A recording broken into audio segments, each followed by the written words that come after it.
Kesedihan menurut kehendak Allah, maksudnya kayak gimana sih? Ayo kita buka dasar firman Tuhannya di dalam 2 Korintus 7 ayatnya yang ke-10.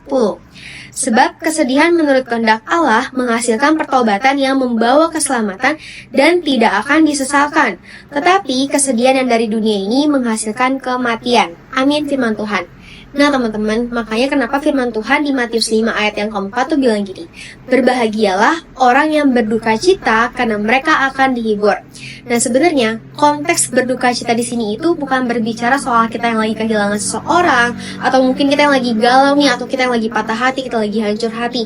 Bukan seperti itu ya teman-teman. Tapi konteks berduka cita di sini itu berbicara soal penyesalan kita, pengakuan kita terhadap dosa-dosa yang udah kita lakukan. Makanya kenapa berduka cita yang berasal daripada Allah itu akan menghasilkan sebuah pertobatan yang membawa keselamatan, dan yang paling penting di sini apa? Tidak akan disesalkan. Iya teman-teman. Ketika mungkin kita nih awalnya kita sedih banget, awalnya kita tuh benar-benar yang kayak aduh Tuhan kenapa susah banget nih untuk melepaskan keinginan daging kita, buat mematikan semua keinginan daging kita, keinginan duniawi kita tuh nggak gampang teman-teman. Rasanya tuh kayak sesakit itu, tapi percaya deh endingnya itu nggak akan pernah kita sesalkan sama sekali. Karena apa? Ketika kita datang sama Tuhan, kita bertobat, kita berbalik sama Tuhan dengan hati yang tulus, hati yang sungguh-sungguh, percaya akan ada damai sejahtera, akan ada sukacita yang Tuhan kasih, dan itu nggak akan pernah bisa digantikan dengan apapun teman-teman. Makanya kenapa kalau misalkan duka cita yang konteksnya duniawi itu apa? Dibilang di sini firman Tuhan bilang apa? Itu akan menghasilkan kematian. Yes, kematian rohani. Sekarang kita galau nih, galau hari-hari. Kita galau sebulan, 2 bulan, kita belum bisa move on dari masa lalu kita. Kita terus terpuruk dalam rasa sakit hati kita. Hey, ingat, di situ akan membuat rohani kita akan semakin mati.